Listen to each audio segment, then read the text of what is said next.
That's some good stuff. That's some good stuff.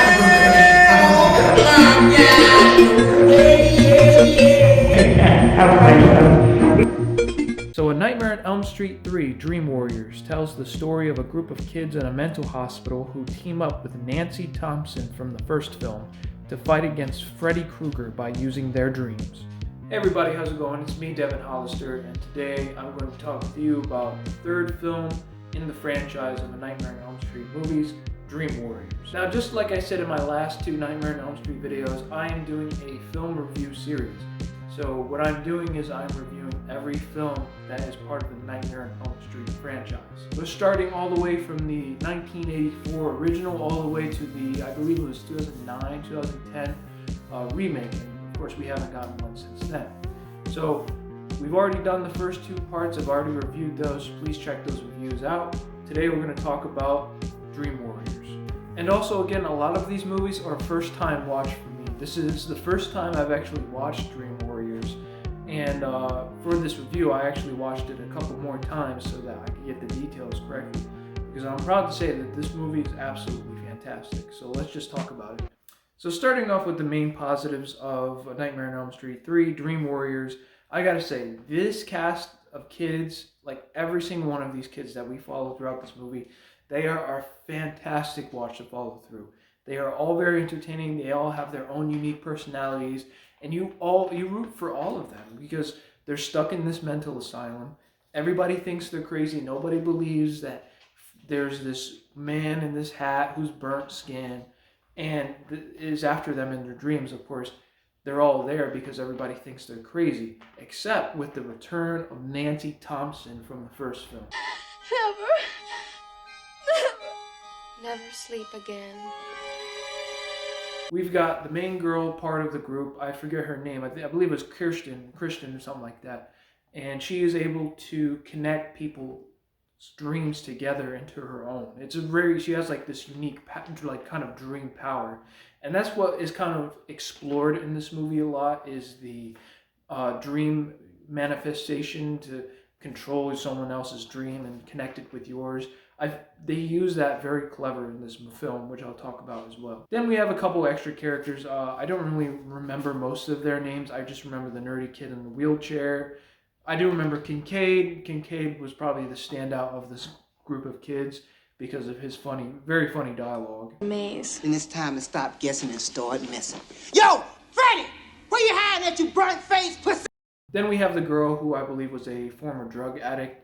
They never confirmed what type of drug it was. I believe it was heroin, but we have her as well. She's kind of like the cool dude girl, you know, the girl who's part of the bros kind of personality. We have the other girl who is addicted to cigarettes and she wants to be a movie star. She has probably one of the coolest kills, funniest kills in this franchise. And there's a couple more kids that are also part of this group that also stand out as well. And then we have also the other two main leads, which are the return of Nancy Thompson from the first film, and then we have a very interesting newer character in this film named Dr. Neil Gordon, who probably is the best character in this whole movie. Each and every single one of these characters brings something very unique to this movie, and it's such a delight to see such well-written characters just combine each other's personalities and work together as a team and as a struggling, group of kids that are truly just misunderstood by the world, that their lives are constantly under threat by this demon that nobody else can see. It is constantly fun and entertaining to watch each and every single one of these kids just continuously just go through all these struggles in this movie. And every scene that they have with Freddy it's some of the best Nightmare on Elm Street sequences ever.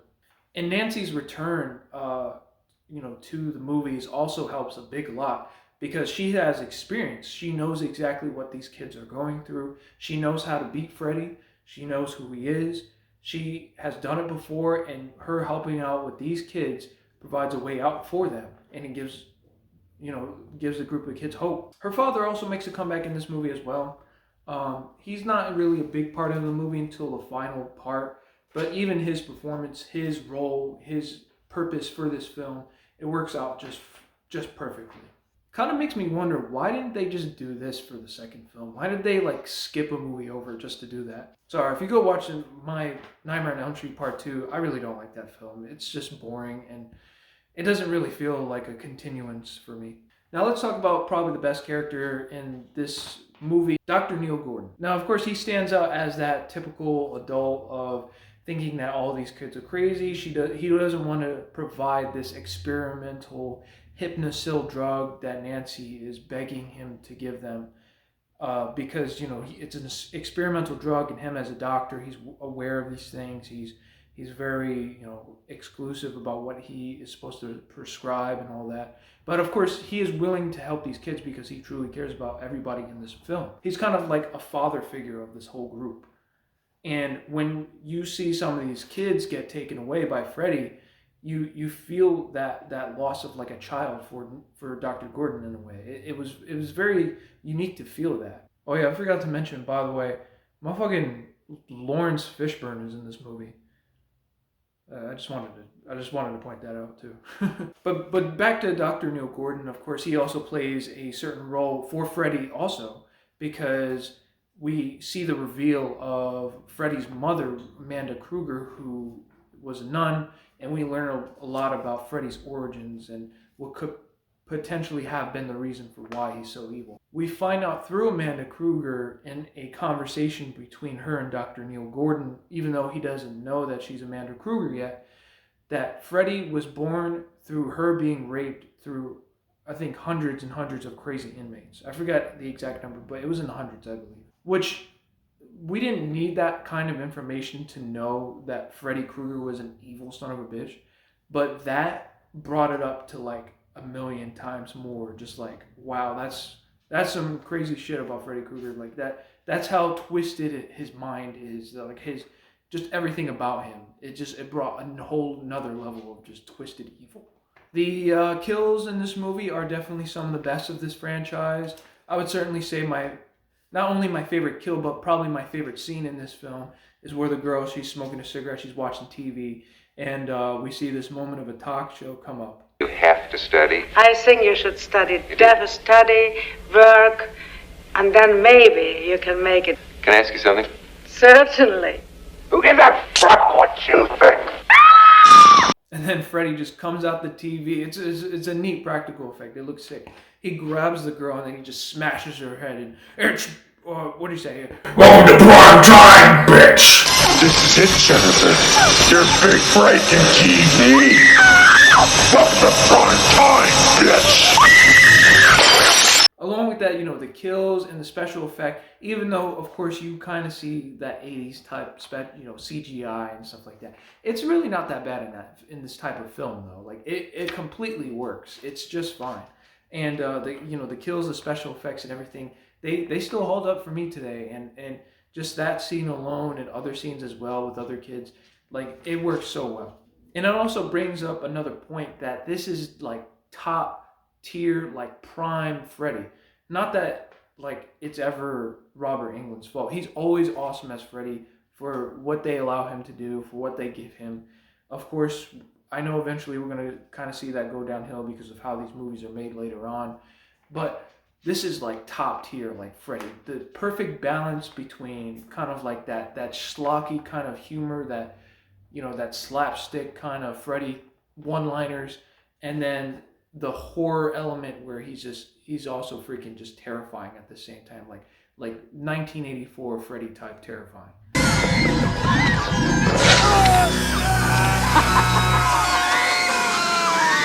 So yeah, I love this movie.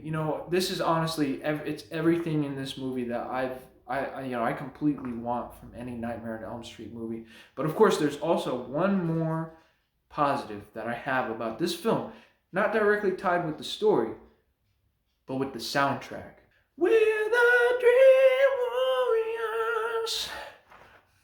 Don't wanna dream no more. We're the Dream Warriors. Don't wanna dream no more. We're the Dream Warriors. The soundtrack for this film, the Dream Warrior song by the band Dokken. Oh my gosh. I have that on my playlist all the time. I love that song. And of course, it is one of the top tier positives that I have about this film. So yeah, guys, you know, I would talk more about this film. I would totally give tons of more positives, but I kind of just wanted to lay down the gist for you guys. If you have not seen A Nightmare on Elm Street Part 3, Dream Warriors, please check this film out. I honestly think that this is the best film in the franchise. I'm still debating on this one or the original film because that original film is damn good.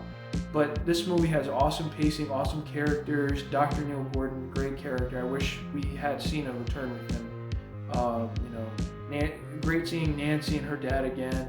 Top tier Freddy, Robert Englund. You know, everything about this film is just perfect. And keep in mind, at the end of this, you know, review series, I will be doing a ranking of all the Nightmare on Elm Street movies. Well, that's it for me, everybody. If you have any concerns, questions, please leave a comment below on anything else that I thought of that I didn't bring up about this movie. I would sure love to answer and talk to you guys about it. Also, if you haven't seen my previous 2 reviews on the previous 2 movies, please check those out. Also, check out my Silent Night review. I actually just did a review on that a couple days ago. So guys, please check that out. And remember, at the end of this month, I will be doing a ranking of every film that I saw in 2023.